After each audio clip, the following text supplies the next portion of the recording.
മറ്റുള്ളവരെ കുറ്റം പറഞ്ഞ് രസിക്കുന്ന കാര്യത്തിൽ പലരും സന്തോഷം കണ്ടെത്തുന്നുണ്ട്. മറ്റുള്ളവരെ ഉപദേശിക്കുന്നതും തിരുത്തുന്നതും വളരെ നല്ല കാര്യമാണ്. അവർ നന്നാകണം എന്നുള്ള ആഗ്രഹത്തോടെ അങ്ങനെ ചെയ്യുന്നവരെ ദൈവം ധാരാളം അനുഗ്രഹിക്കുക തന്നെ ചെയ്യും. എന്നാൽ മറ്റുള്ളവരെ ഉപദേശിക്കുന്നതിന് മുമ്പ് നാം നമ്മെ തന്നെ ഉപദേശിക്കണം എന്നാണല്ലോ ദൈവത്തിൻ്റെ വചനം നമ്മെ പഠിപ്പിച്ചിട്ടുള്ളത്. പൗലോസ് അപ്പോസ്തലൻ്റെ മാതൃക വളരെ പ്രശംസനീയമാണ്. പ്രസംഗിച്ചിട്ട് ഞാൻ കൊള്ളരുതാത്തവനായി പോകാതിരിപ്പാൻ ഞാൻ എൻ്റെ ശരീരത്തെ ശിക്ഷണത്തിന് വിധേയമാക്കുന്നു എന്ന് അദ്ദേഹം പറഞ്ഞിട്ടുണ്ട്. വളരെ അനുകരിക്കാവുന്ന ഒരു മാതൃക തന്നെയാണ്. ഇന്ന് പ്രസംഗിക്കുന്നത് പോലെ ഉപദേശിക്കുന്നത് പോലെ ജീവിക്കുവാൻ കഴിയുന്നില്ല എന്നുള്ളത് ഒരു വിരോധാഭാസം ആയിരിക്കുന്നു എന്നുള്ളതിന് സംശയമില്ല. ശിക്ഷ വിധിക്കുന്ന മനുഷ്യൻ ആരും ആയിക്കൊള്ളട്ടെ, മറ്റുള്ളവരെ ശിക്ഷ വിധിക്കുന്നതിലൂടെ അവർ അവരെ തന്നെ ശിക്ഷ വിധിക്കുന്നു എന്ന റോമാലേഖനം 2-ാം അധ്യായം 1-ാമത്തെ വചനത്തിൽ നാം കാണും. ഒരു കാര്യത്തിന് നാം മറ്റൊരാളെ ശിക്ഷ വിധിക്കുമ്പോൾ അതേ കാര്യം തന്നെ നാമും പ്രവർത്തിക്കുന്നുണ്ടോ ഇല്ലയോ എന്നുള്ളത് പരിശോധിക്കേണ്ടത് വളരെ അത്യാവശ്യമാണ്. ഇത്തരം പ്രവൃത്തികൾ ചെയ്യുന്നവർക്കെതിരെ ദൈവം തൻ്റെ വചനത്തിൻ്റെ അടിസ്ഥാനത്തിൽ ശിക്ഷ വിധിക്കും എന്ന് നമുക്കെല്ലാവർക്കും അറിയാം. അതുകൊണ്ട് മറ്റുള്ളവരെ ഉപദേശിച്ചിട്ട് സ്വയം ഉപദേശിക്കാത്തവരെ, അതായത് മറ്റുള്ളവരെ തിരുത്തിയിട്ട് സ്വയം തിരുത്തൽ വരുത്തുവാൻ മനസ്സ് വയ്ക്കാത്തവരെ ദൈവം തീർച്ചയായിട്ടും കൈകാര്യം ചെയ്യും. അവർക്ക് ദൈവത്തിൻ്റെ ശിക്ഷാവിധിയിൽ നിന്ന് രക്ഷപ്പെടുവാൻ സാധിക്കും എന്ന് നാം ആരും വിചാരിക്കരുത്. ഇന്ന് ഈ കാര്യങ്ങളൊക്കെ ആമുഖമായിട്ട് പറയുവാനുള്ള കാരണം, താളം തെറ്റിയ കുടുംബ ജീവിതം ലോകമനുഷ്യർക്ക് മുമ്പിൽ ഒരു കൊത്തുകാഴ്ചയായിട്ട് മാറിയിരിക്കുകയാണ്.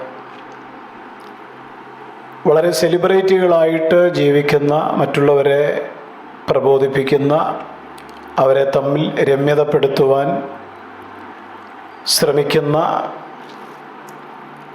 ആളുകൾ, അവരുടെ വീഴ്ച ഇന്ന് സമൂഹ മാധ്യമങ്ങൾ കൊട്ടിഘോഷിക്കുകയാണ്. ഒരു കാര്യം നാം ഇവിടെ പ്രത്യേകം ശ്രദ്ധിക്കേണ്ടത് വളരെ ആവശ്യമാണ്. ഉയരത്തിൽ നിന്നാണ് നമ്മുടെ വീഴ്ചയെങ്കിൽ നമുക്ക് പറ്റുന്ന പരുക്ക്, ആഘാതം വളരെ വലുതായിരിക്കും.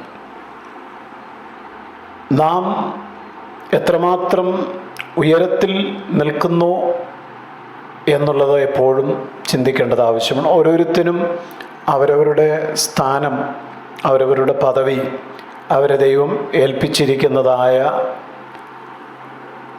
നിയോഗങ്ങൾ, അവരുടെ ശുശ്രൂഷകളുടെ പ്രവൃത്തികളുടെ മഹത്വം, ഇതൊന്നും തിരിച്ചറിയാതെ പോകരുത്. ഓരോ പ്രവൃത്തികളും അതതിൻ്റെ നിലയിൽ വിലപ്പെട്ടതാണെങ്കിലും ചില ആളുകൾ ചെയ്യുന്ന പ്രവൃത്തികൾ മനുഷ്യരെ സ്വാധീനിക്കുന്നതാണ്. മറ്റുള്ളവരെ സ്നേഹിക്കുക, സഹായിക്കുക, അവരോട് കരുണ കാണിക്കുക, അവരുടെ ആരോഗ്യകാര്യങ്ങളിൽ ശ്രദ്ധിക്കുക, വീടില്ലാത്തവർക്ക് വീടും, കുഞ്ഞുങ്ങളെ പഠിപ്പിക്കുക, നിവൃത്തിയില്ലാത്തവർക്ക് അങ്ങനെയുള്ള സഹായങ്ങളും ഒക്കെ ചെയ്തു കൊടുക്കുന്നവർ എപ്പോഴും സമൂഹത്തിൻ്റെ മുമ്പിൽ മാന്യരാണ്. അവരുടെയൊക്കെ ജീവിതത്തിൽ അവർ കാണിക്കുന്ന മാതൃക മറ്റുള്ളവർക്ക് എപ്പോഴും ഒരു പ്രചോദനമാണ്. മനുഷ്യ മനസ്സിൽ ഇങ്ങനെയുള്ളവർ എപ്പോഴും സ്ഥാനം പിടിക്കാറുണ്ട്. അവർ ഉയരങ്ങളിൽ തന്നെയാണ് നിൽക്കുന്നത്. പക്ഷേ അവർ വീണുപോയാൽ അവർക്ക് പറ്റുന്ന പരുക്ക് അത് ഗുരുതരമായിരിക്കും എന്നുള്ളതിൻ്റെ തെളിവുകളാണ് സമൂഹ മാധ്യമങ്ങളിപ്പോൾ കൊട്ടിഘോഷിക്കുന്ന, താളം തെറ്റിയ കുടുംബജീവിതം നയിക്കുന്ന ചിലരുടെ ചരിത്രങ്ങൾ. എന്നാൽ ഒരു കാര്യം നാം ഇവിടെ പ്രത്യേകം മനസ്സിലാക്കേണ്ടത് ആവശ്യമാണ്.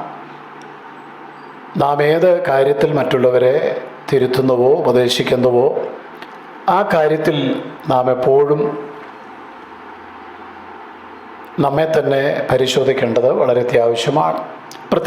പ്രത്യേകിച്ച് താളം തെറ്റിയ കുടുംബജീവിതത്തിലെ അപസ്വരങ്ങൾ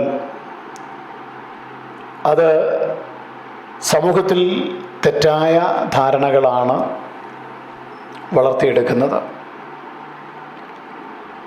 അസ്വസ്ഥമായ കുടുംബജീവിതം കൈകാര്യം ചെയ്യുന്നതിൽ പരാജയപ്പെട്ടാൽ മറ്റേത് രംഗങ്ങളിൽ വിജയം കൈവരിച്ചാലും അവരുടെ ജീവിതം തികച്ചും പരാജയം തന്നെയാണ്.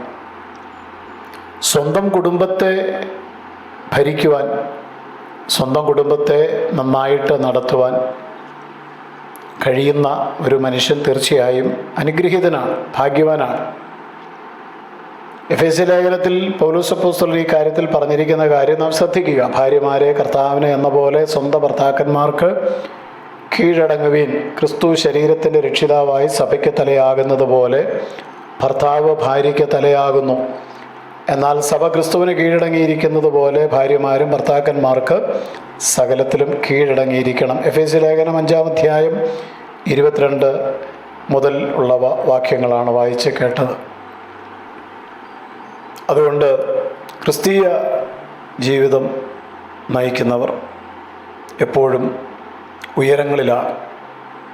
അവരുടെ